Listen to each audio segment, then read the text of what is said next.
Bienvenue sur notre chaîne Motivation et Consolation TV. Ceci est notre session d'enseignement et d'études bibliques. Tel que cela nous a bénis, nous croyons que vous en serez aussi bénis dans le nom de Jésus-Christ. Abonnez-vous pour ne rien rater de nos prochaines publications. Shalom. J'ai expliqué certains des principes les plus importants que le Seigneur m'ait révélés, des vérités qui ont littéralement transformé ma vie. Et je sais qu'elles peuvent aussi le faire pour vous. Vous savez, lorsque j'ai des réunions, je m'y rends 1 heure en avance. J'essaie de me rendre disponible. Je parle à beaucoup de gens. Nous venons d'avoir une conférence le week-end dernier et j'ai sans doute parlé à des centaines et des centaines de personnes qui étaient présentes lors de l'événement. Je les écoute, ils me demandent la prière. Et je peux vous dire qu'ayant échangé avec toutes ces personnes, je sais qu'elles ont besoin de comprendre qu'elles ont déjà été guéries, qu'elles ont déjà été bénies, qu'elles ont déjà la prospérité. Il n'est pas question d'essayer de faire quoi que ce soit à Dieu, mais de croire en ce qu'il a déjà fait, de prendre votre autorité et d'apprendre à libérer ce que Dieu vous a déjà donné. Il est tellement plus facile de libérer quelque chose que vous avez déjà que ça ne l'est d'obtenir quelque chose que vous n'avez pas. Voilà ce que j'enseigne depuis maintenant 6 semaines.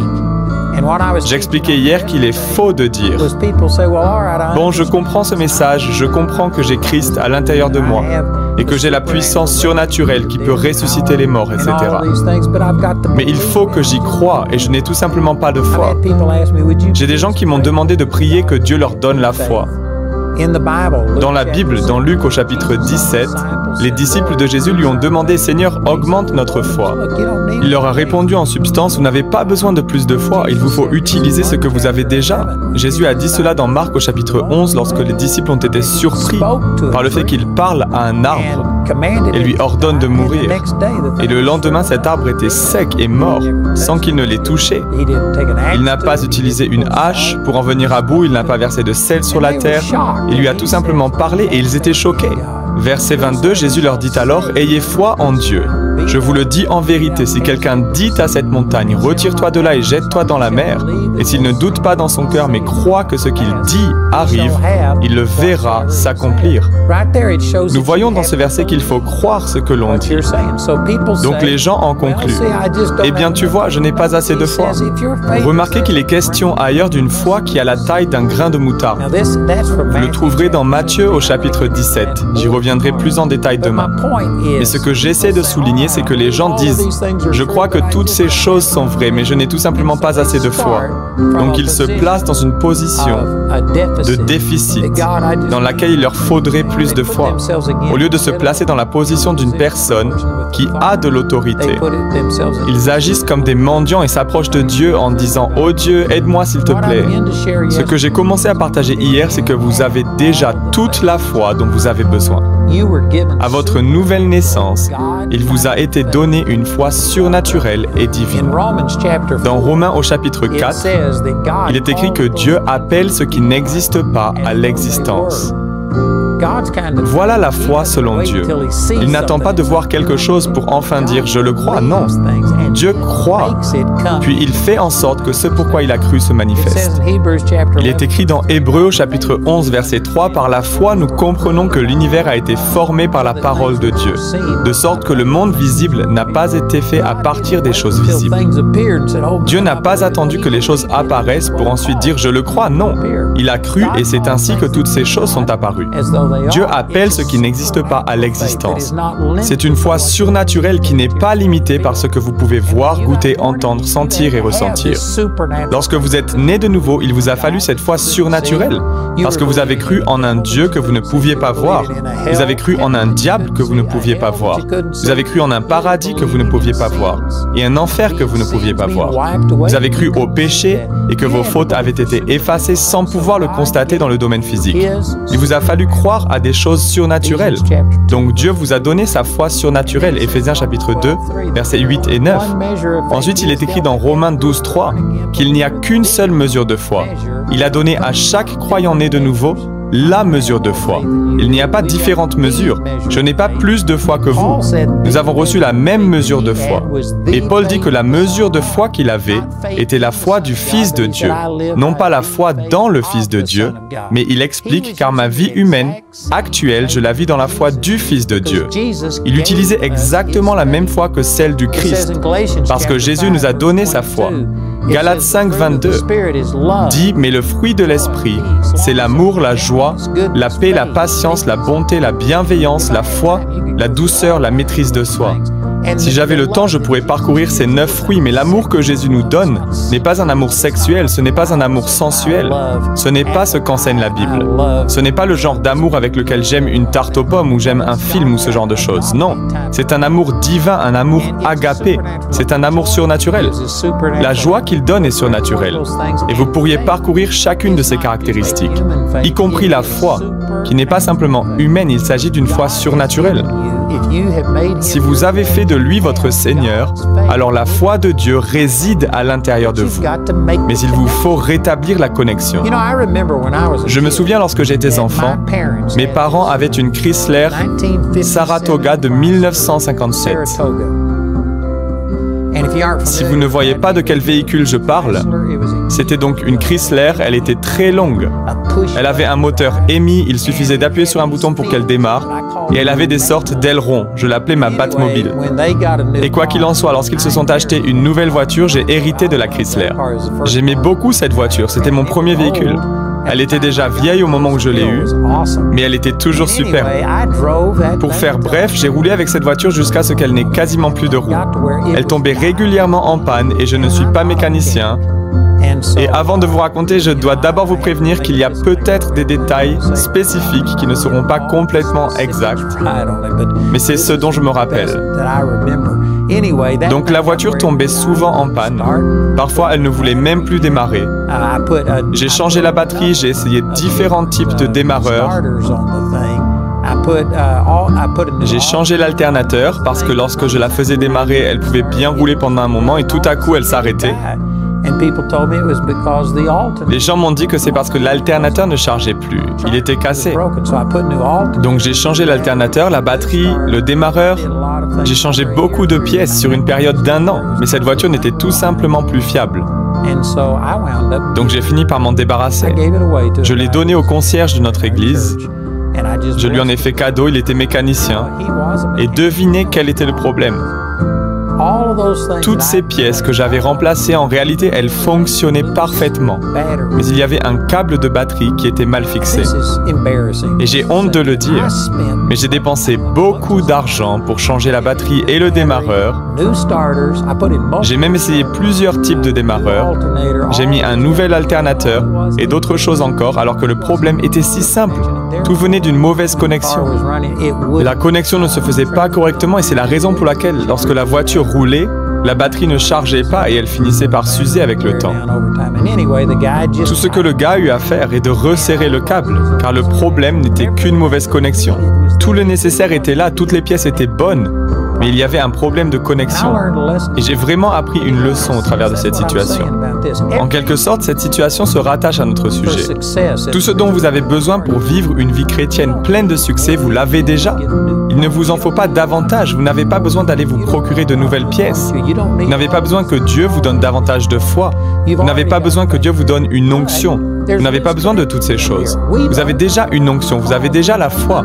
Mais il y a de mauvaises connexions là-haut. Nous sommes ignorants et parce que nous ne comprenons pas la vérité, comme il est écrit dans Philémon 1:6, que ta participation à la foi soit agissante par la connaissance de tout ce qui est bon en nous. Et comme il est écrit dans 2 Pierre chapitre 1, tout ce qui nous est nécessaire à la vie et à la piété vient au travers de la connaissance de Dieu et de Jésus. Le problème est que nous n'avons pas cette connaissance. Il y a une mauvaise connexion. Les choses ne se connectent pas comme elles le devraient, alors que nous avons la puissance surnaturelle de Dieu qui habite à l'intérieur de nous. Mais pour la vaste majorité des chrétiens, ça ne leur est d'aucune utilité, ils n'en bénéficient pas dans leur corps physique, parce qu'il y a une mauvaise connexion. Vous n'avez pas renouvelé vos pensées. Il faut vous faire violence et partir à la découverte de ce qui vous a été donné. Au lieu de supplier Dieu pour recevoir quelque chose de plus, commencez à utiliser ce que vous avez déjà. Mais vous ne pouvez pas l'utiliser si vous ne savez pas que vous le possédez. Ce que vous ignorez vous tue. La Bible affirme « Mon peuple est détruit parce qu'il lui manque la connaissance ». Et c'est exactement ce qui se produit dans le corps de Christ. Le corps de Christ croit que Dieu est tout-puissant, qu'il peut tout faire, mais qu'il n'a encore rien fait. Donc ils adoptent une attitude semblable à celle d'un mendiant lorsqu'il s'approche de Dieu en disant « Ô Seigneur, nous ne sommes rien, nous n'avons rien, nous ne pouvons rien faire, mais nous savons que toi, tu peux faire toutes choses. Viens, étends ta main. » Ils supplient Dieu de guérir un tel, de les faire prospérer. Ils supplient Dieu d'intervenir dans leur mariage.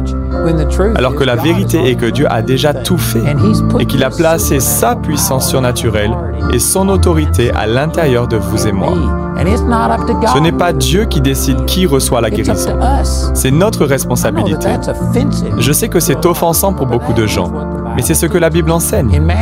Dans Matthieu au chapitre 10, verset 1, il est écrit « Puis Jésus appela ses 12 disciples et leur donna le pouvoir de chasser les esprits impurs et de guérir toute maladie et toute infirmité. » Il nous a donné la puissance pour guérir. Et quelques versets plus bas, lorsqu'il a envoyé ses disciples, il leur a dit au verset 8, « Guérissez les malades, ressuscitez les morts, purifiez les lépreux, chassez les démons. Vous avez reçu gratuitement, donnez gratuitement. » Il ne nous a pas demandé de prier pour les malades, il nous a dit de guérir les malades. Il ne nous a pas dit de lui demander de chasser les démons, il nous a commandé de les chasser. Si les gens ne sont pas guéris, ce n'est pas parce que Dieu ne le fait pas, mais parce que ses enfants ne se servent pas de leur autorité et ne guérissent pas les malades. Ils prient plutôt « Oh Dieu, nous n'avons rien, nous ne pouvons rien faire, mais toi tu peux le faire. Pourrais-tu apporter la guérison ?» Mais c'est à vous qu'il a demandé de guérir les malades. Il vous a donné la puissance et l'autorité. Il y a un exemple au 3e chapitre des Actes, où Pierre et Jean sont entrés dans le temple à l'heure de la prière, et ils ont vu un homme couché là, boiteux depuis sa naissance. Il est né estropié. Et on découvre au 4e chapitre du livre des Actes, après sa guérison, qu'il avait plus de 40 ans. Donc il était resté couché là pendant une quarantaine d'années, boiteux, en train de mendier. Et Pierre et Jean lui ont dit, « Ce que j'ai, écoutez bien cela, ce que j'ai, je te le donne. Au nom de Jésus de Nazareth, lève-toi et marche. » Il le prit par la main droite et le fit lever. Ses pieds et ses chevilles s'affermirent immédiatement. Il se mit à marcher, sautant et adressant des louanges à Dieu. Ils n'ont pas dit « Oh Dieu, nous ne pouvons rien faire pour lui, mais nous savons que tu pourrais guérir cet homme. » Pourtant, c'est ainsi que les gens prient aujourd'hui. Et c'est religieux. Et je dirais que la vaste majorité des téléspectateurs qui regardent cette émission ont adopté cette attitude. Et c'est probablement la manière dont vous avez prié à un moment ou à un autre. Et c'est la raison pour laquelle les gens ne sont pas guéris. Vous n'obtenez pas la guérisson pour quelqu'un en disant « Oh Dieu, je ne suis rien, je n'ai rien, je ne peux rien faire. » Non, vous avez reçu la puissance surnaturelle de Dieu, Dieu Tout-Puissant, vit à l'intérieur de vous. Et il vous a dit à vous de guérir les malades. Il ne vous a pas dit de prier pour eux. Je ne dis pas que c'est mauvais de prier pour eux. Vous pouvez prier, mais quand vous priez, au lieu de supplier Dieu et de lui demander de le faire, priez et utilisez votre autorité pour commander à la guérison de se manifester. Comme Jésus qui, dans Marc chapitre 11, a expliqué à ses disciples comment il a pu maudire le figuier et le faire sécher. Voilà ce qu'il leur a dit en substance. Parlez à la montagne et commandez-lui de se déplacer. Il n'a pas dit de parler à Dieu au sujet de votre montagne. Il veut que nous parlions directement à la montagne. Cela implique que vous avez l'autorité et la puissance. C'est à vous de le faire. C'est à vous de guérir les malades. Dans Jacques au chapitre 5, il est écrit « Si quelqu'un parmi vous est malade, qu'il appelle les anciens de l'Église et que les anciens prient pour lui en loignant d'huile. La prière de la foi sauvera le malade. » Il vous faut prier une prière de foi. Vous ne devez pas prier en disant « Dieu, s'il te plaît, guéris cette personne. » Non, il vous faut utiliser votre foi, imposer les mains aux malades et ils seront guéris. Vous voyez, la personne moyenne ne vit pas de cette manière. Nous nous approchons de Dieu en proclamant notre incrédulité. Que ce soit de la rébellion ou de l'ignorance, peu importe, nous lui disons « Dieu, nous n'avons rien, nous ne pouvons rien faire. » Et en confessant cela, vous stoppez le flux de Dieu, parce que vous n'utilisez pas la puissance qu'il vous a donnée.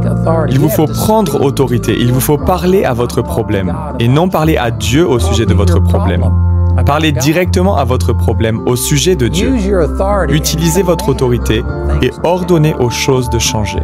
Je sais que ce que je dis est offensant pour les gens religieux. parce que j'en étais un moi-même. Et on m'a enseigné que je n'étais rien. Eh bien, il est vrai que sans Christ, nous ne sommes rien. Jésus a dit cela dans Jean chapitre 15, « Car sans moi, vous ne pouvez rien faire. » Et c'est absolument vrai, j'y crois. Mais je ne suis jamais sans Christ. Si d'une manière ou d'une autre, vous pourriez séparer d'un côté mon esprit et de l'autre, vous retiriez l'esprit, et qu'il n'y ait que l'âme et le corps, alors je ne serai rien. D'ailleurs, il est écrit dans Jacques chapitre 2, verset 26, « De même que le corps sans esprit est mort, de même la foi sans les œuvres est morte. » Mon esprit est la partie de moi qui donne la vie. Et si d'une manière ou d'une autre vous pourriez séparer mon esprit de mon corps tomberait raide mort. Mon esprit est ce qui lui donne la vie. Donc sans mon esprit, oui, je suis mort, je ne suis rien, je ne peux rien. Mais je ne suis pas sans mon esprit. Et je ne suis jamais sans l'Esprit de Dieu. Donc il est vrai que sans Jésus, je ne peux rien faire. Mais je ne suis jamais sans lui, et parce qu'il vit en moi, j'ai la puissance et l'autorité. Et il me faut reconnaître toutes les bonnes choses qui sont en moi par Jésus-Christ, afin que ma foi devienne efficace. Vous devez comprendre que vous l'avez déjà et cesser de vous approcher de Dieu comme si vous n'étiez rien, comme un mendiant, comme si vous n'aviez aucune puissance. Approchez-vous de lui par la foi, ayant compris ce que vous avez en reconnaissant toutes les bonnes choses qui sont en vous, et cela permettra à votre foi de devenir efficace. Tout ce que je dis est puissant, tout particulièrement ce dont j'ai parlé hier et aujourd'hui, sur le fait que vous avez déjà cette foi surnaturelle, divine. Vous avez reçu la foi de Jésus. Ce n'est pas simplement votre foi, ce n'est pas une foi humaine. Il n'y a pas la foi d'Andrew, ou la foi de Joe et celle de Suzy, peu importe votre nom. Non, c'est la foi de Jésus qui nous a été donnée entièrement. Le problème n'est qu'une mauvaise connexion. Pour une raison ou une autre, vous n'êtes pas bien connecté, vous n'avez pas tiré les bonnes conclusions et permis à la puissance de Dieu d'agir à travers vous. C'est tout le sujet de cet enseignement. Vous l'avez déjà. Vous n'avez pas besoin que Dieu vous donne davantage de quoi que ce soit, mais vous devez vous plonger dans sa parole et renouveler vos pensées, rétablir les connexions, afin que la puissance divine qui a été placée à l'intérieur de vous puisse couler au travers de votre âme, votre partie mentale, jusque dans votre corps physique, afin de voir se manifester la guérison physique, la bénédiction financière, la joie, la paix, toutes ces choses naturelles dont nous avons besoin. Dans l'esprit, vous l'avez déjà, vous n'avez pas besoin que Dieu vous donne plus. Vous n'avez pas besoin de plus. En réalité, ce dont vous avez besoin, c'est d'avoir moins, d'avoir une pensée moins charnelle, de moins chercher à vous conformer à ce monde, de moins vous voir comme un simple être humain. Il y a ce chant chrétien qui a une mélodie accrocheuse, mais elle dit « Seigneur, je ne suis qu'un être humain, je ne suis qu'un homme, une journée à la fois, d'où Jésus. » C'est un chant triste qui parle de galère. Tout va mal, aide-moi à m'en sortir, je ne suis qu'un être humain, je ne suis qu'un homme.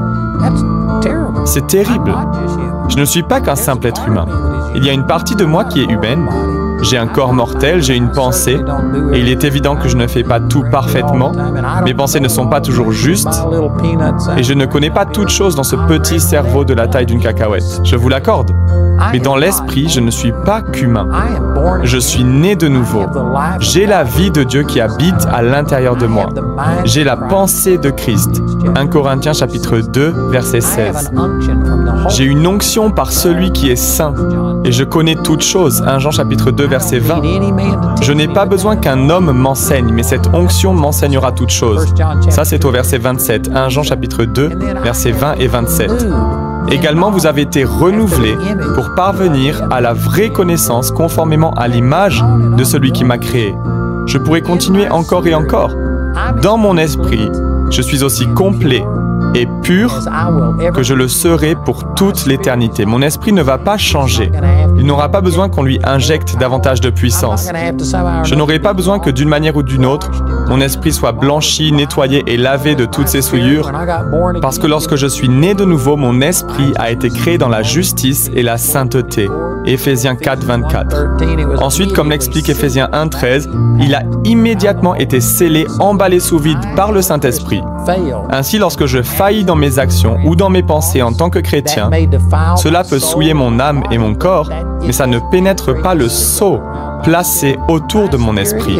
Mon esprit est aussi pur, parfait et saint aujourd'hui qu'il l'était le jour de ma nouvelle naissance et qu'il le sera de toute éternité. Mon esprit ne va pas fluctuer, il est complet, il ne bougera plus. Le salut de mon esprit est accompli. Il est aussi complet à cet instant précis qu'il ne le sera jamais. Et le reste de la vie chrétienne ne consiste pas à demander à Dieu de recevoir plus. Il ne s'agit pas de demander à Dieu de me donner la foi, de me donner la joie, de me donner la guérison, de me donner la paix. Non, j'ai déjà toutes ces choses. Le reste de la vie chrétienne consiste à renouveler mes pensées, à resserrer toutes les mauvaises connexions, à m'assurer que la puissance qui est en moi peut couler au travers de mon âme jusque dans mon corps physique. Et lorsque je fais cela, la puissance de Dieu se manifeste. Ces principes ont révolutionné ma vie. Je ne suis pas un exemple parfait. Il y a toujours des choses pour lesquelles j'exerce ma foi. Je n'ai pas vu l'accomplissement de tout ce pourquoi je crois. Je n'ai pas dépassé la ligne d'arrivée. Et je grandis toujours, mais j'ai vu Dieu accomplir des miracles pour moi et à travers moi. J'ai vu Dieu ressusciter des gens d'entre les morts. Mon propre fils et ma femme. J'ai vu toutes sortes de miracles. Les gens se sont levés de leur chaise roulante. J'ai vu des aveugles recouvrir la vue et des sourds recouvrir l'ouïe. J'ai vu Dieu pourvoir financièrement. J'ai vu Dieu à l'œuvre dans tous les domaines de ma vie. Ces vérités que je partage avec vous m'ont transformé personnellement. J'ai vu la puissance de Dieu couler à travers moi et toucher d'autres personnes. J'ai vu la vie des gens totalement bouleversée grâce à ces vérités et je suis absolument convaincu que cela fonctionnerait pour vous si vous le comprenez. Pourtant, ce n'est pas un domaine dans lequel je peux vous convaincre à force d'arguments. Il vous faut le recevoir par révélation. Certains d'entre vous ont écouté ces émissions et cela a allumé une étincelle à l'intérieur de vous. Vous commencez à percevoir une lueur. Mais si vous ne continuez pas, si vous ne poursuivez pas ces vérités, alors je peux vous garantir que vous retournerez directement à une vie et une façon de penser classique. Vous recommencerez à penser comme tout le monde. Vous continuerez à vivre comme si vous étiez un simple homme ou une simple femme.